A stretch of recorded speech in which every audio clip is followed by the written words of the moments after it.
Messieurs, dames, bonsoir. Merci à vous d'être au rendez-vous un jeudi de plus entre 20h et 21h pour Santé 10. Vous le savez, votre santé est une priorité. Ce soir, des professionnels pour vous parler de cette thématique très importante, la fatigue émotionnelle et physique des mères. Tout de suite, place aux invités.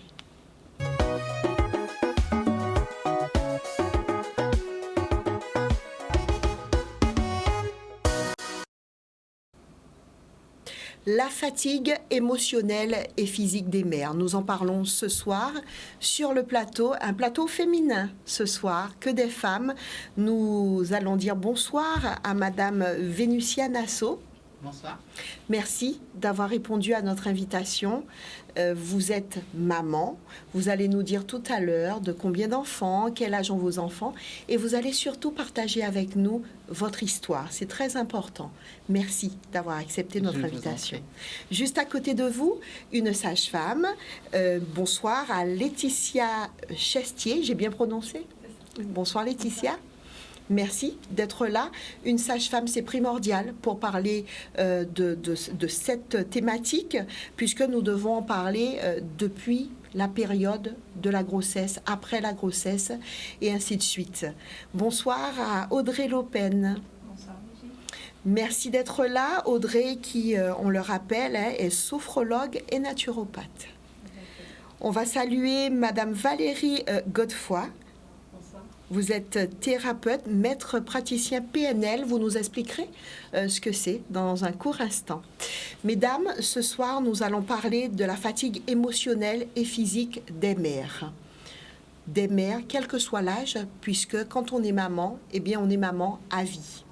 N'est-ce pas, Vénusia. On est maman à vie. Vénusia, vous êtes maman de combien d'enfants? Quel âge ont vos enfants? J'ai 2 enfants, un garçon et une fille, 5 et 7 ans. 5 et 7 ans. On va commencer avec Laetitia, sage-femme, je le rappelle. Alors, Laetitia, devenir maman, c'est beaucoup de changements. Vous allez nous dire un petit peu ce qui se passe au niveau physique, mais aussi au niveau émotionnel, mais après l'accouchement. Oui. Alors, il faut savoir que la maternité, c'est pas seulement des bouleversements physiques, comme on sait, il peut y avoir des douleurs. Il faut un certain temps pour se réapproprier son corps après un accouchement. Il y a beaucoup de pression d'ailleurs au niveau de la société par rapport à ça. L'impératif des patientes, c'est de retrouver leur poids, de retrouver... alors que l'impératif, c'est de se retrouver soi déjà. Parce qu'il y a un changement complet de vie. Il y a un changement de statut. On n'est plus l'enfant, on devient le parent. Il y a un changement de son couple, dans son couple. Et puis, il y a un changement même au niveau psychique. On a un concept qui nous vient des États-Unis, qui s'appelle la matrescence. C'est la contraction de maternité et adolescence. Et on observe que dans le cerveau d'une femme qui devient mère, il se passe les mêmes remaniements psychiques et neurologiques qu'au cerveau à l'adolescence. Donc c'est vraiment une tempête, autant physique qu'émotionnelle, qui nous traverse.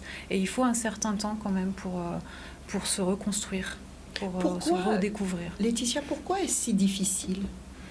Alors c'est difficile parce je pense qu'on n'est déjà jamais assez préparé à ça. On en parle, j'en parle aux couples que j'accompagne, mais c'est tellement abstrait, surtout pour un premier bébé. On se dit oui, bon, ok, on sait que c'est pas évident d'être parent, mais on ne sait jamais à quel point ça peut être difficile, d'accord? Et puis il y a aussi toute cette pression qui vous dit que quand vous allez être parent, vous êtes maman, vous devez être heureuse en fait. Donc vous avez votre bébé, il va bien, souris en fait, sois heureuse.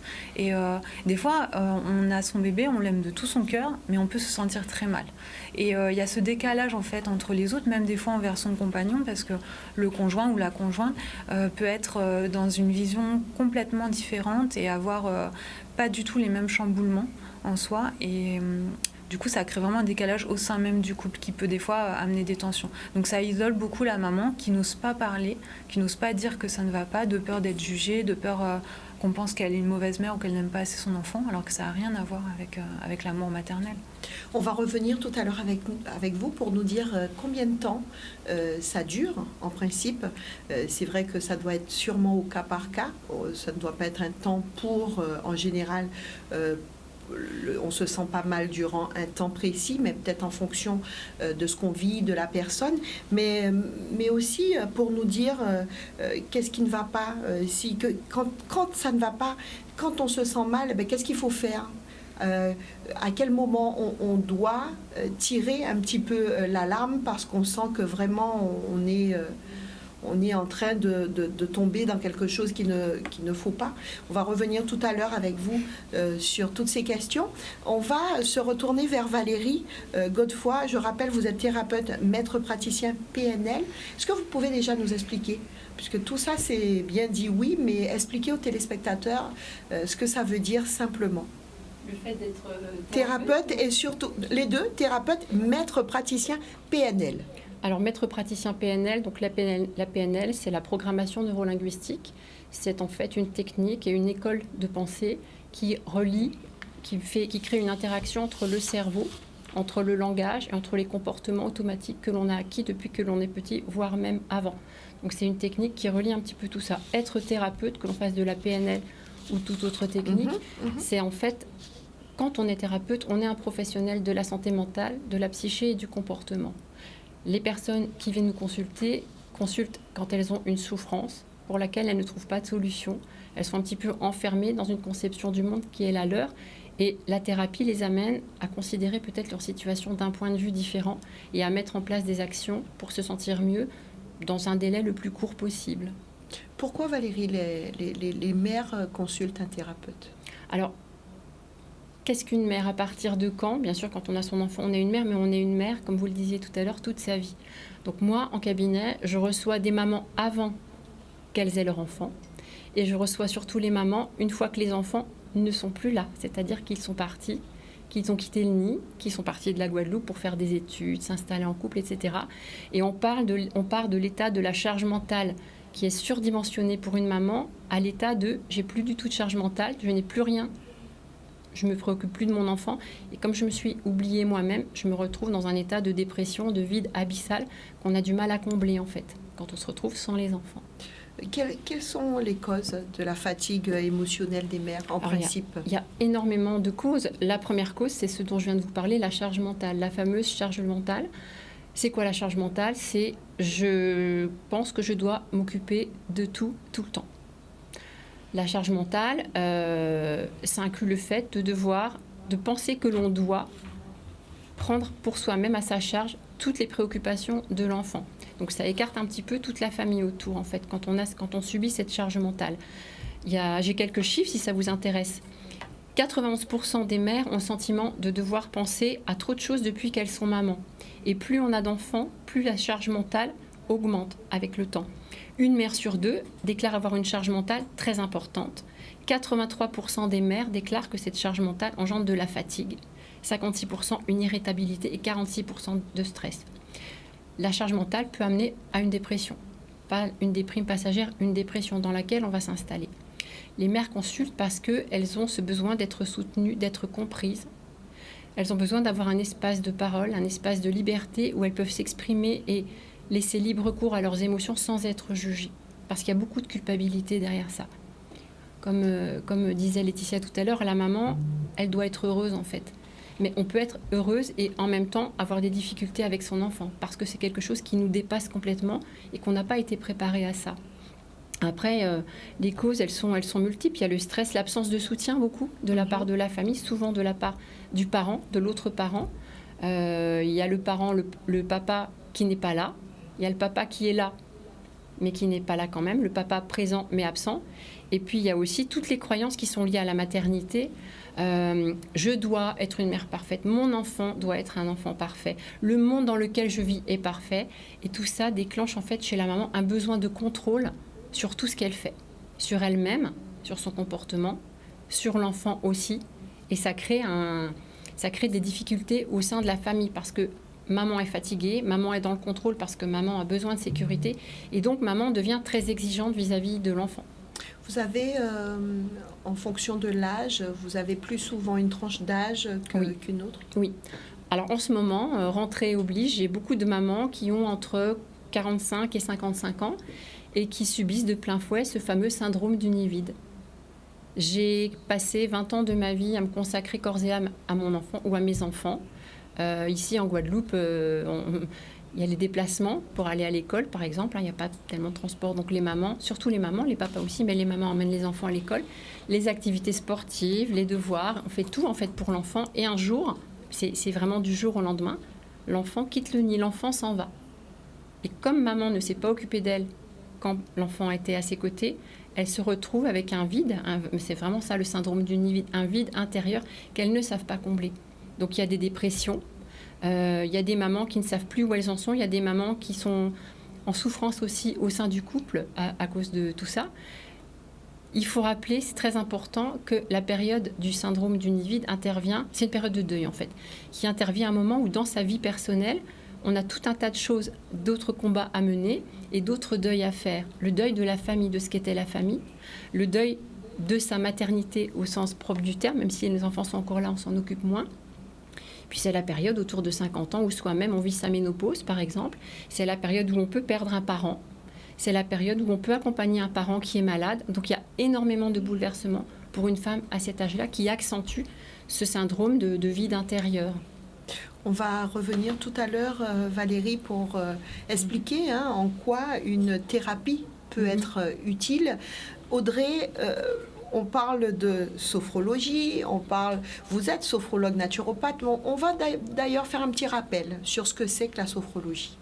Alors, la sophrologie, c'est une discipline psychocorporelle avec laquelle on va travailler sur le corps et aussi sur l'esprit. C'est vraiment une thérapie de l'humain où on apprend un petit peu à éveiller sa conscience. On va d'abord apprendre un petit peu à être plus conscient de ses besoins, conscient de ses ressentis, conscient de ce qui se passe dans son corps, conscient de ses valeurs. Et ça permet un petit peu à la personne qui pratique de la sophrologie à se positionner plus facilement. Plus je me connais, plus je peux faire des choix en connaissance et en cause de mes valeurs et de qui je suis. Mais justement, quel type de public vous recevez pour la sophrologie? Alors, je reçois tout type de public, mais j'ai une particularité avec un public, c'est les jeunes, les enfants, les adolescents, les étudiants, vraiment le jeune adulte qui est en devenir. Donc, quels sont les motifs? Voilà, qui viendra. Alors, c'est très souvent les parents, les mamans qui viennent pour des raisons de comportement, gestion du stress, gestion des émotions, tout ce qui va concerner un petit peu l'impact du stress sur le bien-être de leur enfant. Et tout, on va dire, les petits bobos qui concernent l'enfant dans sa croissance. Et à côté de ça, je reçois aussi donc les mamans derrière, puisque quand on travaille avec les enfants, on travaille aussi avec les parents, donc des mamans qui vont venir et qui auront besoin, elles aussi, de se sentir un petit peu mieux dans leur vie. Ça va être le simple fait de pouvoir bien s'alimenter, le fait aussi de gérer elles-mêmes leurs propres émotions et le fait aussi de se dire je suis un peu fatiguée et j'ai besoin d'aide, j'ai besoin aussi d'être accompagnée. En quoi la sophrologie pourrait aider au quotidien une maman qui est épuisée? Alors, quand on est parent, on aide ses enfants à grandir, on grandit avec eux, on apprend d'eux, on apprend avec eux. Et ça nous demande aussi, nous, de nous positionner, de poser des cadres, de se questionner, de se remettre en question. Mais ça nous demande aussi parfois du dépassement de soi. Et très souvent, on a tendance à s'oublier en tant qu'être humain, dans notre individualité, puisque le rôle de la parentalité est très souvent mis en avant. Et la sophrologie va accompagner la maman, le papa, le couple aussi, à se retrouver dans le fait de se dire aujourd'hui, je suis parent, mais je suis aussi plus qu'un parent. Je suis une personne. J'ai des besoins, j'ai des envies, j'ai un mode de fonctionnement qui est différent. Et l'essentiel dans tout ça va être aidé en pratiquant la sophrologie.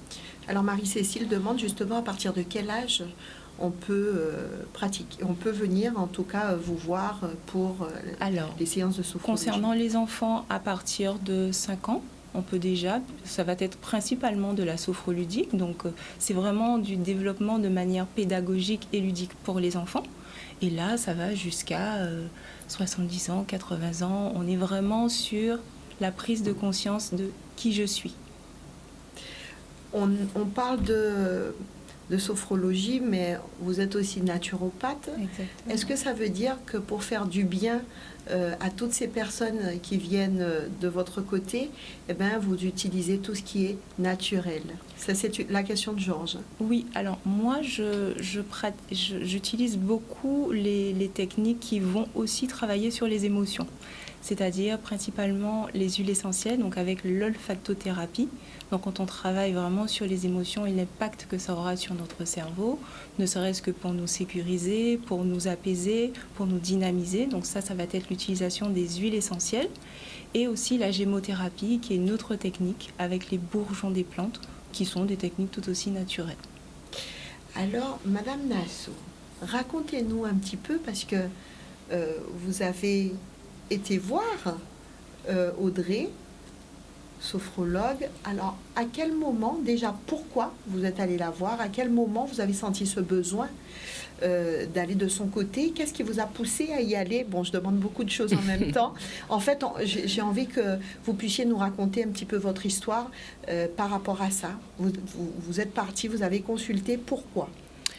À la base, je connaissais déjà un peu la sophrologie, enfin même beaucoup, puisque j'en ai fait durant mes 2 grossesses. J'ai eu des grossesses à risque, des grossesses compliquées, et surtout, j'appréhendais énormément l'accouchement. Donc, à la base, j'avais déjà été accompagnée durant toutes mes grossesses, et finalement, tout s'est très, très, très bien passé, puisque j'ai pu appréhender de façon beaucoup plus sereine cet événement-là.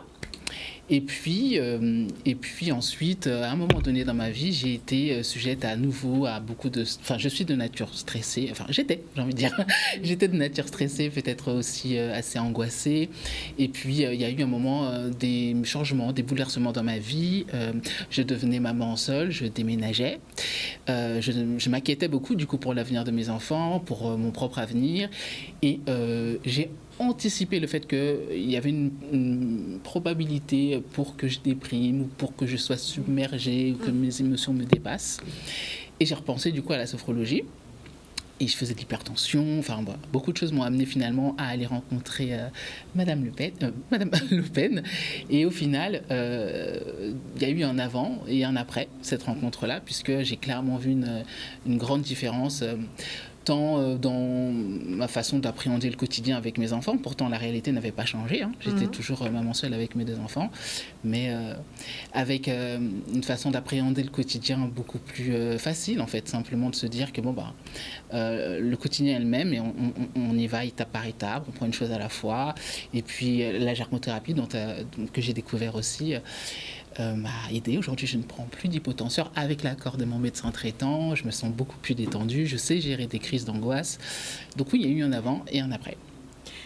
Vous pensez continuer la sophrologie, ne pas vous arrêter, ou alors c'est vraiment le temps de reprendre confiance peut-être en soi, de mettre un petit peu d'ordre dans les idées, dans la façon de faire, reprendre vraiment des forces, dire on peut... Alors pour moi, ça va beaucoup plus loin finalement que juste accompagner, enfin juste entre guillemets, accompagner la maternité, les grossesses, etc. C'est-à-dire qu'après ça, on se rend compte qu'en fait, il existe des possibilités pour aller bien au quotidien. C'est aussi, comme on l'a dit déjà, un espace aussi où on peut parler librement. J'ai envie de bien vieillir aussi. J'ai 40 ans et j'ai envie de me sentir bien le plus longtemps possible. Je ne sais pas si je consulterai ça, si je ferai de la sophrologie toute ma vie, mais pour l'instant, en tout cas, j'estime en avoir encore besoin. Je ne vois pas la date de fin pour l'instant parce que c'est quelque chose qui fait partie de ce que je suis devenue. Donc voilà. Est-ce que vos enfants vous demandent un petit peu ce que c'est? Est-ce qu'ils sont au courant? Est-ce que vous partagez avec eux sur ce que vous faites, sur ce que c'est que la sophrologie? Non, pas particulièrement. En tout cas, j'ai jamais vraiment utilisé le mot de sophrologie avec eux. Par contre, je vais parfois utiliser aussi des petits exercices de sophrologie, mais bon, un peu à leur insu finalement, où on va travailler ensemble la respiration, où on va essayer de se détendre, des choses comme ça. Mais non, j'ai pas vraiment réellement parlé sophrologie avec eux. Audrey, quand une maman vient vous voir, est-ce que vous finissez un moment par lui demander d'emmener les enfants, d'emmener le mari s'il y en a un, ou de venir en famille? Est-ce qu'à un moment donné, vous jugez utile, en tout cas, de voir la petite famille? C'est une bonne question parce qu'en fait, je n'ai même pas à la poser. Ça vient spontanément. C'est-à-dire que la maman ressent le besoin que être bien, c'est aussi autour de toute la cellule. Donc tout le monde sera impacté. Voilà, il est important que je vous amène mon fils. Et ça arrive aussi que mon fils, ma fille, mon mari aussi. Bon, les maris sont un petit peu plus difficiles à ramener, mais il y en a qui viennent quand même, qui font l'effort aussi parce que le bien-être d'une maman, c'est aussi, pour moi, c'est quelque chose qui va se dissiper un peu partout. Alors, leur demande comment la pratique de la sophrologie aide une maman dans sa parentalité. Alors, dans sa parentalité, alors ça va beaucoup plus loin. Donc, on est vraiment dans ce que moi j'appelle la parentalité consciente. Donc, quand je suis une maman consciente, ou bien une femme consciente de mon désir d'enfant, je vais déjà simplement apprendre à respirer en conscience. Pourquoi ? Ça va m'aider aussi à gérer les crises d'angoisse. Ça va m'aider aussi à gérer les tempêtes émotionnelles de mes enfants, les moments de crise existentielle de mes adolescents. Quand on veut aussi rentrer en communication avec ses enfants, il faut qu'on soit déjà soi-même dans une posture d'ouverture, même si, quel que soit ce qu'il y a à dire, il faut qu'on soit en ouverture. Et parfois, ça passe pas. Donc ça, c'est déjà la première base. Ensuite, on va apprendre aussi à écouter ses émotions. J'ai de la colère, j'ai de la frustration. Comment est-ce que je gère ça ? Et avant tout, en sophrologie, on apprend à cultiver le positif. Pourquoi le positif ?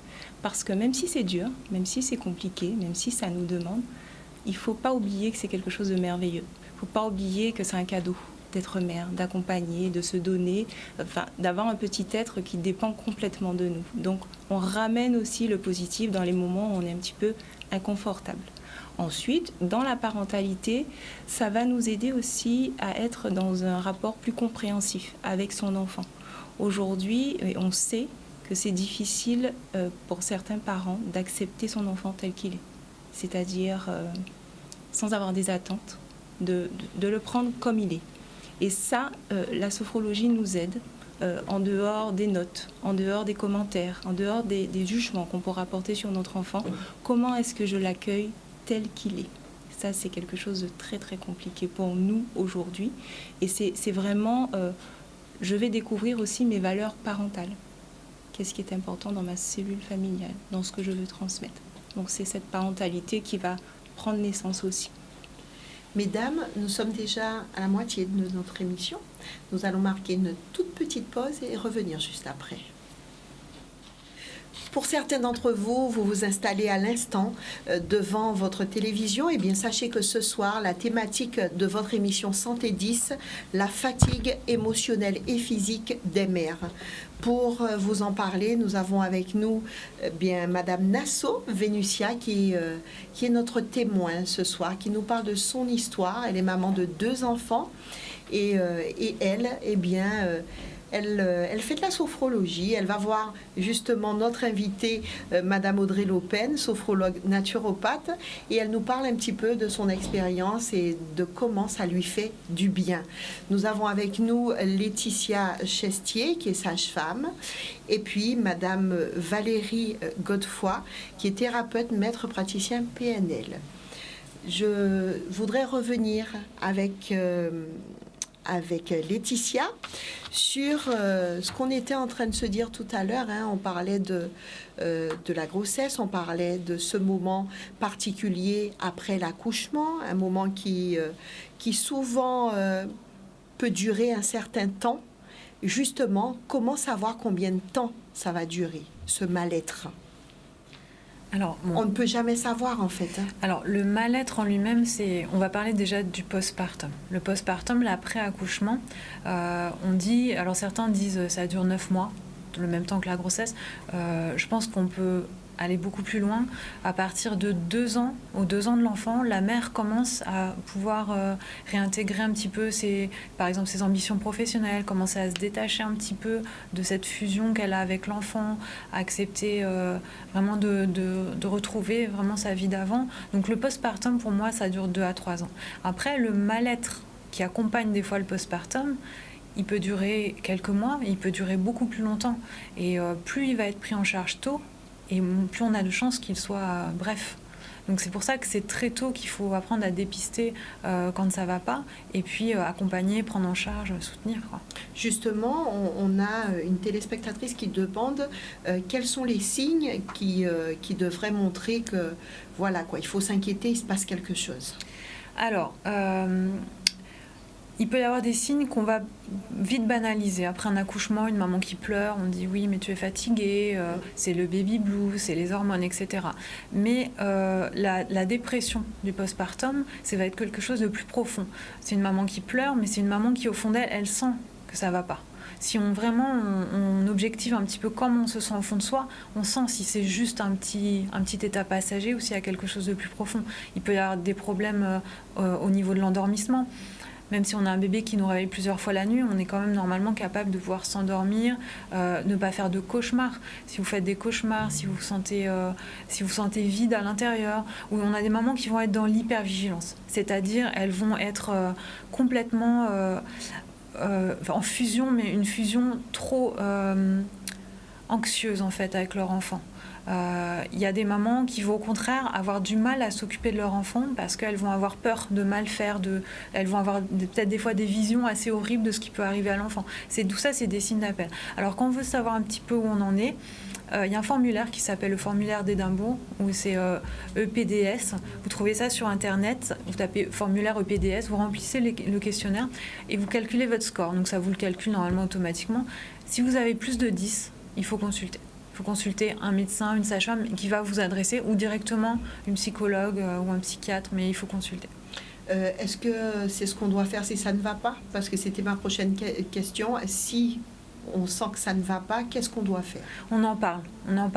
Et si on ne se sent pas écouté par la personne à qui on en parle, eh ben on va en parler à quelqu'un d'autre. Et puis jusqu'à ce qu'on ait vraiment quelqu'un qui nous aide, qui nous tende une main et qui nous adresse à la personne qu'il faut. Parce que des fois, on va dire oui, ça va pas, ou à l'entourage, on va dire qu'on se sent pas bien, mais les gens vont banaliser ça va passer, etc. Si les gens banalisent, si les gens ne sont pas suffisamment à l'écoute, il faut s'adresser à quelqu'un d'autre. Quel est le rôle de la sage-femme dans l'après-accouchement? Alors le rôle, il commence même avant l'accouchement. Déjà, c'est de la prévention, c'est l'accompagnement des couples. Alors même si c'est pas votre premier bébé, allez voir une sage-femme déjà pendant votre grossesse, soit pour le suivi, soit pour des cours de préparation à l'accouchement, mais ça permet de prendre contact. La sage-femme, après, elle vous connaît. Elle connaît votre histoire. On propose des entretiens en individuel aussi au cours de la grossesse. Ça permet vraiment de rentrer un peu dans l'intimité des gens, dans l'intimité du couple, et de déjà dépister les choses qui peuvent être fragiles chez ces personnes-là. Parce qu'on sait que la grossesse, c'est déjà une période de fragilité où beaucoup de choses vont remonter. L'après-accouchement, c'est puissance 10 000. Donc on va essayer lors de ces entretiens d'aller voir s'il y a des pistes qu'il va falloir, des points de vigilance en fait. Et après l'accouchement, la sage-femme vient à la maison et elle s'assure que tout va bien, pas sur le plan physique uniquement, mais vraiment comment ça se passe et le moral, et est-ce que tu dors bien, enfin correctement. Il y a un temps précis pour ça, où la sage-femme peut venir jusqu'à ce que cette maman et ce bébé aillent bien? Alors, c'est difficile de venir plus d'1 mois. Mais en fait, le suivi à domicile, il peut durer à peu près 1 mois. Mais après, on se revoit. Il y a des entretiens qu'on peut faire, des entretiens d'accompagnement justement plutôt psycho-émotionnel qu'on va faire au cabinet. Et puis, des fois, la rééducation du périnée qu'on fait après, c'est l'occasion encore de continuer à voir ces mamans et puis de voir comment elles se sentent. Est-ce que leur état est en train de se dégrader ou pas? Voilà. Ça, c'est des temps qui sont importants. Est-ce que la sage-femme qui va à la maison, qui rencontre la famille finalement, finit par travailler aussi avec le papa?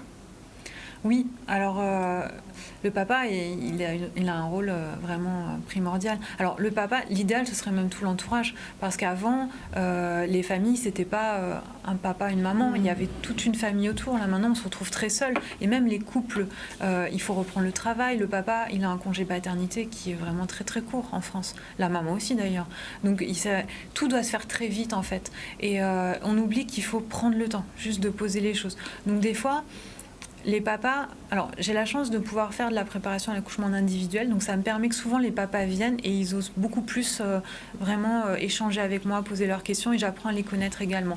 Et donc du coup, l'après-accouchement, quand je viens à la maison, j'aime bien aussi que les papas soient là, parce que s'il y a des points de vigilance auprès de la maman, eh ben, je vais alerter un peu le papa, ou je vais lui dire ce qu'il peut faire lui pour aider, etc. Souvent, quand c'est dit par une personne qui est extérieure au couple, c'est entendu différemment que si c'est juste la maman qui... Ça peut être passé pour un reproche. Quand la maman se sent pas bien, le papa peut le vivre mal en disant « elle me reproche ceci, elle me reproche ça ». Alors que des fois, il faut juste replacer chacun un peu dans son rôle. Et le papa, il a ce rôle-là d'être le protecteur, d'avoir la vigilance et de prendre soin autant de sa compagne que du bébé. Très souvent, les mamans qui se sentent mal après l'accouchement sont des mamans qui accouchent seules ou qui n'ont pas leur moitié. Non, pas forcément. Pas forcément. Pas forcément. On peut être dans un couple où on se sent bien, où le papa est très présent, et puis ressentir un vide abyssal après l'accouchement. C'est sûr que l'isolement, ça va en rajouter. Mais souvent, les mamans seules, elles sont plus préparées au final à vivre ça. Alors que quand on est un couple bien établi, où tout va bien, etc., on s'attend à ce que tout roule au final. Et du coup, quand ce bébé-là arrive et chamboule complètement toutes nos visions, notre vision des choses, etc., c'est d'autant plus dur, je pense. Vénusia, vous avez connu, vous, après l'accouchement, des moments difficiles ? Pas vraiment, enfin des moments difficiles, en tout cas non, j'ai pas connu de postpartum. Pour autant, oui, des moments de stress, de doute, est-ce qu'on fait bien, oui, forcément, en tant qu'être humain, on a toujours peur de mal faire les choses. Mais bon, dans l'ensemble, non, ça a été quand même. Pas le besoin, en tout cas, d'aller consulter parce qu'on se sentait vraiment mal après cette période-là. Pas cette période-là. Pas à ce moment-là, en tout cas. Pas à ce moment-là. J'étais entourée. Je me sentais bien aussi dans ce rôle de mère, même si très fatiguée, mais pas seule. Donc ça m'a aidée. Nous sommes dans une période, le mois de septembre, le mois d'octobre, la rentrée scolaire. Est-ce que c'est un moment qui stresse les mamans ? Oui, quand même. oui, c'est une liste de courses interminable, avec des queues très très longues dans les magasins, expliquer aussi, amener le retour aux enfants vers l'école, c'est pas forcément simple. Donc oui, un petit coup de stress, mais un bon stress quand même. J'aime bien quand même cette période. Et puis un rythme soutenu, Audrey. Est-ce que, et puis pas seulement Audrey et Valérie, est-ce que cette période de rentrée scolaire, est-ce que c'est une période qui pousse les mamans à venir de votre côté? Pas la période de rentrée. Une fois que la rentrée est faite, oui, les mamans s'autorisent. Mais pendant la rentrée, et c'est ça le problème aussi, les mamans se consacrent entièrement à la famille et aux enfants, donc elles s'oublient. Quand la rentrée est passée, que chacun a repris un petit peu sa place, les mamans s'autorisent parfois, mais pas toujours, à venir consulter et à s'autoriser à exprimer leur mal-être et leur souffrance, en fait, et être reconnues là-dedans, parce que les mamans n'osent pas. Il y a beaucoup de culpabilité, il y a une pression sociale qui fait aussi que on n'a pas le droit d'être fatigué, on n'a pas le droit d'être triste, on n'a pas le droit d'être malheureuse, en fait. Parce que si on a le droit d'être malheureuse quand on est une maman. Donc quand on fait une thérapie, on s'autorise à se reconnecter à ce qu'on ressent, à mettre des mots, là-dessus c'est très important, et à verbaliser, à dire tout ce qu'on ressent, sans culpabilité et surtout sans peur d'être jugée. Je suis une femme aussi, je suis accessoirement une maman. Donc on accueille la parole aussi des mamans qui souffrent. Disons clairement, Valérie, aux téléspectateurs, en quoi la thérapie, elle peut être utile. Alors la thérapie est utile quand on va mal, mais elle peut aussi être utile avant qu'on aille mal. C'est-à-dire qu'il ne faut pas attendre le fameux déclencheur, la goutte d'eau qui fait déborder le vase pour consulter. La thérapie est utile parce qu'elle permet en fait de reconsidérer la situation, ce que l'on vit sous un angle qui peut être un angle différent. Ma perception de la réalité est ma perception propre. Il y a plein d'autres manières de percevoir la réalité et donc d'opérer des changements pour que soi-même on se sente mieux. En thérapie, on apprend à lâcher prise. Sur quoi on lâche prise? C'est un exercice très simple que les mamans peuvent faire à la maison. Vous prenez une petite feuille, vous faites 2 colonnes. Qu'est-ce que je contrôle? Qu'est-ce que je ne contrôle pas? Vous allez vous apercevoir que vous vous acharnez dans vos comportements, dans vos pensées, sur des choses sur lesquelles vous n'avez absolument aucune prise. Qu'est-ce que je ne contrôle pas quand je suis une maman? Je ne contrôle pas mon enfant, en fait. Mon enfant est ce qu'il est, je dois m'adapter, je dois lui poser des limites, mais je ne le contrôle pas dans son être, en fin de compte. Les situations, on ne les contrôle pas toutes non plus. Hein. Les profs, les maîtresses, les emplois du temps, on ne contrôle pas. Par contre, il y a des choses que je peux contrôler. Ma manière d'appréhender mes émotions, ma manière de reprendre confiance en moi et de parfois oser demander de l'aide à l'extérieur, du soutien.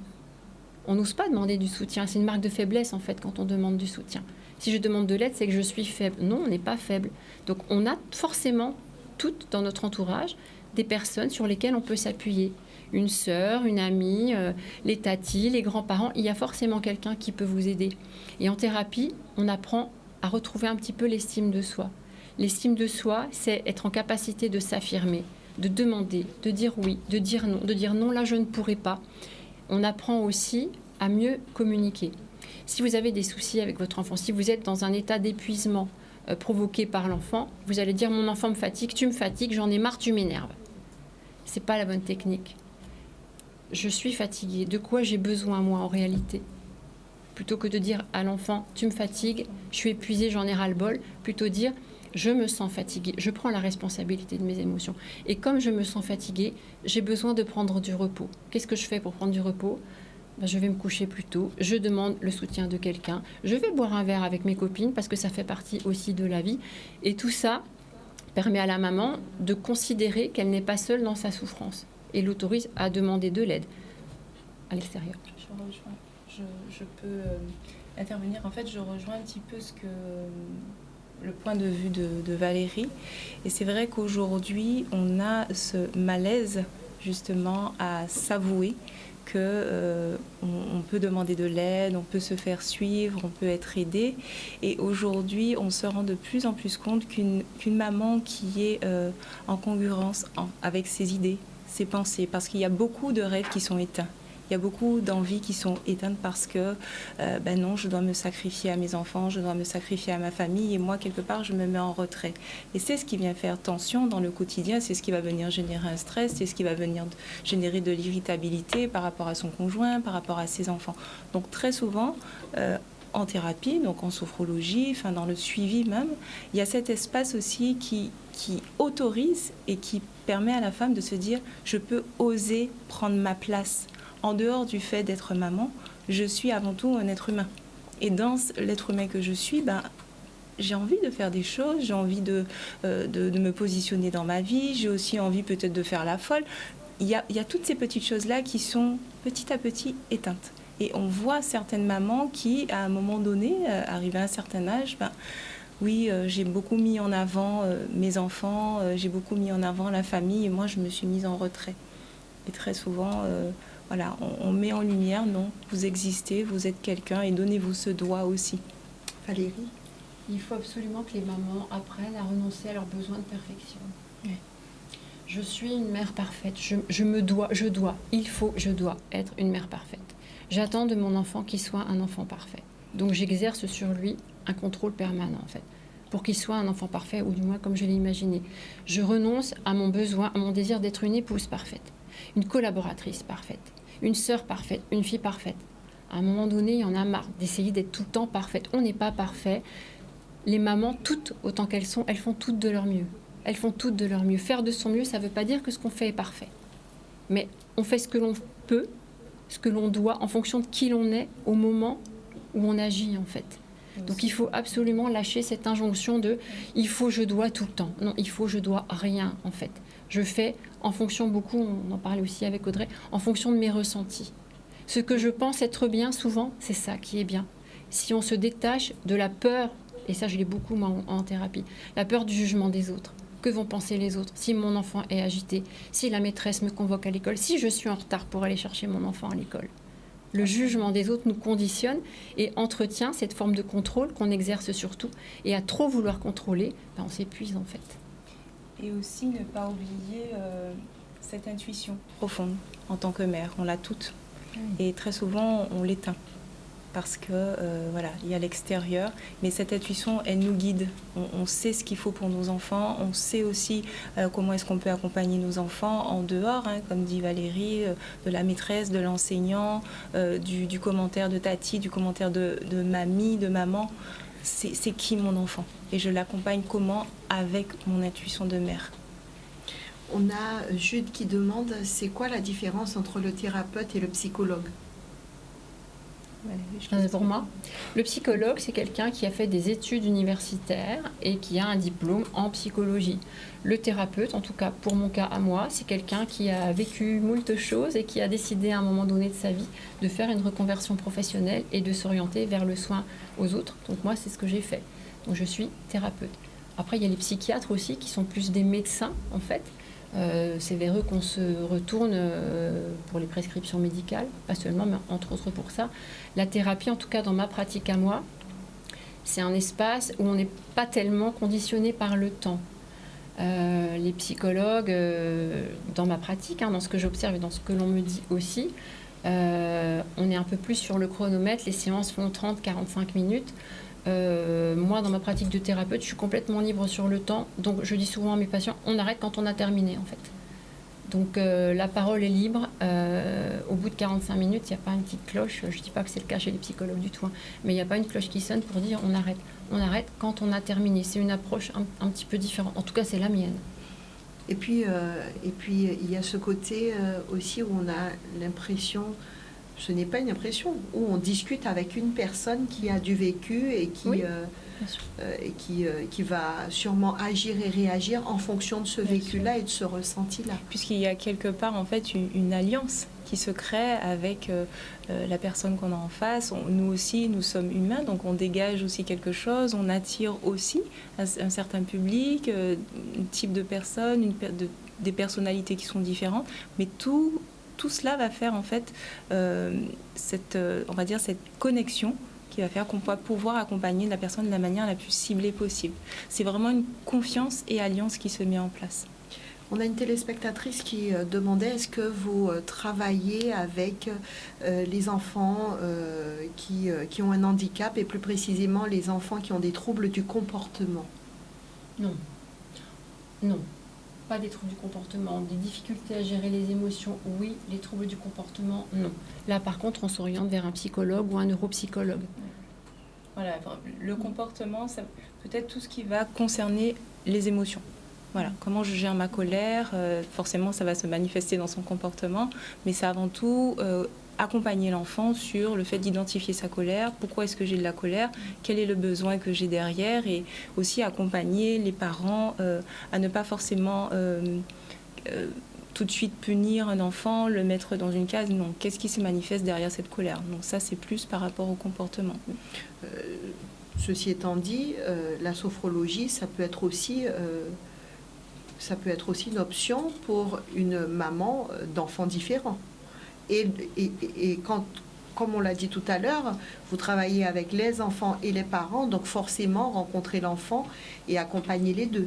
Alors, on est quelque part, c'est même recommandé de travailler un petit peu en collaboration avec la maman. Et c'est vrai que dans certaines familles, on aura des enfants avec des profils différents. Et ça va demander une certaine flexibilité à la maman.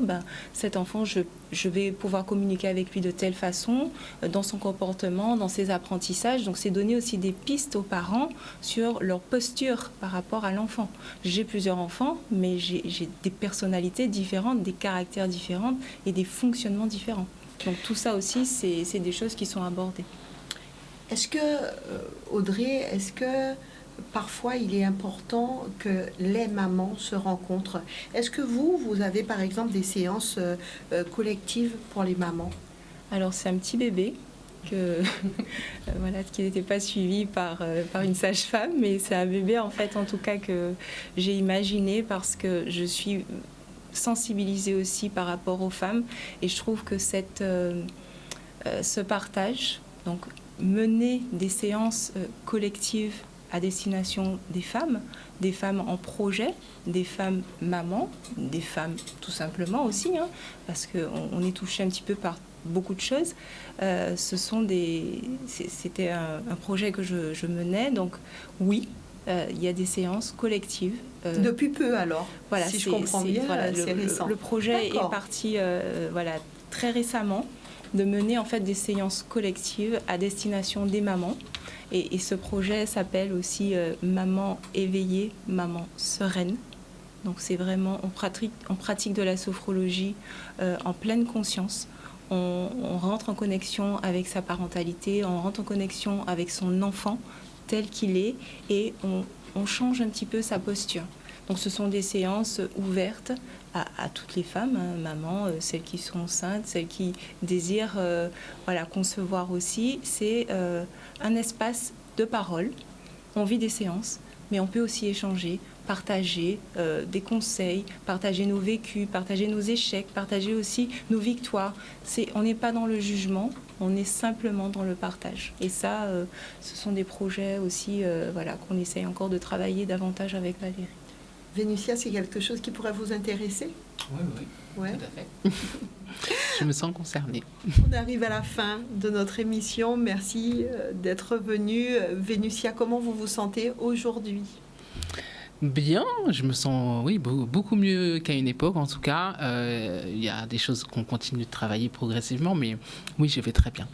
Alors, qu'est-ce que vous aimeriez dire à toutes ces personnes qui nous regardent et qui vivent parfois des moments de fort stress? Comme on l'a dit tout à l'heure, de ne pas attendre qu'on soit vraiment au plus mal pour commencer à envisager de se faire accompagner et de s'ouvrir à d'autres possibles. Ne pas attendre en fait. Merci d'être venu sur le plateau de Santé 10 ce soir. Juste à côté de vous, on va remercier aussi Laetitia Chestier, sage-femme. Un petit mot de la fin, Laetitia? J'ai envie de dire aux mamans, prenez soin de vous, arrêtez de culpabiliser en fait. Essayez d'apprécier les petits moments. Être parent, pour moi, on a plein de principes de comment on va être parent. L'enfant est là, on fait de son mieux et on s'adapte en fait, parce que tout n'est pas entre vos mains. L'enfant lui-même a son propre leadership, il a sa propre vie, donc on ne peut pas se mettre la pression surtout. Arrêtez de vous mettre la pression, arrêtez de vouloir être parfaite. C'est un petit peu ce que disait Valérie tout à l'heure. La maternité, c'est pas un concours. Voilà. Il faut être dans une petite bulle et accepter d'être dans votre bulle et de retrouver le bien-être. Merci. Merci d'être venu partager avec nous ce soir. Audrey Lopen, merci pour cette belle thématique. Merci, merci d'avoir partagé avec nous. Un petit mot pour l'ensemble des téléspectateurs. Alors un petit mot qui va résumer tout ce qu'on fait en sophrologie, c'est vraiment penser aussi à nos capacités d'adaptation à toute chose. On a notre capacité, on peut s'adapter et c'est là où quelque part on apprend à lâcher prise. Je m'adapte. Valérie. Moi, j'ai envie de m'adresser aux mamans qui souffrent, aux mamans qui pensent qu'il n'y a pas de bout du tunnel en fait, et leur rappeler simplement que rien ne dure jamais dans la vie, rien n'est permanent. Quand on souffre, on peut se raccrocher à l'idée selon laquelle, à un moment donné, fatalement, ça ira mieux. C'est vrai aussi quand tout va bien, ça peut aller moins bien. Qu'elles font de leur mieux, qu'elles ne sont pas seules et que surtout, elles n'hésitent pas à en parler parce que chacun attend un petit peu de l'autre, qu'elle fasse le premier pas. Et il y a énormément de mamans, on disait, les ateliers qu'on pourrait proposer aussi par rapport à ça, la sororité, c'est important. La sororité, c'est important. On a des sœurs, on a des copines, on a des personnes à qui on peut se confier qui n'attendent que ça en réalité. Merci Valérie, merci à vous d'être venue. Alors on a Philippe, Jean-Philippe Pipeau qui demande quand est-ce que vous allez vous pencher sur la fatigue émotionnelle et physique des pères. Et il le dit avec un bonhomme tout rouge à côté, donc ça doit vouloir dire je suis fâchée parce que vous ne parlez que des mères. Eh bien oui, les pères aussi rencontrent cette partie fatigue émotionnelle et physique. Alors, Pipo, on va y penser. Hein, on y travaille, on va y penser, il n'y a pas de souci. Merci à vous, mesdames, d'être venues ce soir pour cette belle thématique, la fatigue émotionnelle et physique des mères. Quand je dis une belle thématique, c'est pour dire l'importance de la thématique. Et puis, beaucoup de personnes nous demandent comment vous trouver. Je suppose qu'on peut vous trouver avec facilité sur les réseaux. Absolument. Qu'est-ce qu'on doit faire? On tape Valérie Godefroy, thérapeute. Valérie Godefroy, thérapeute. Pareil, hein, Audrey Lopez, sophrologue. Je suis à Colin, à Petit-Bourg, un espace assez dynamique, donc on me trouve facilement. Très bien, merci mesdames, merci à Yann ce soir à la réalisation de cette émission. Et puis Audrey, vous saluerez de ma part Monsieur Lopen. Voilà, qui est un fidèle de Santé 10. Bonne soirée à vous. Rendez-vous jeudi prochain, même lab, même télé, Zoja Gonet.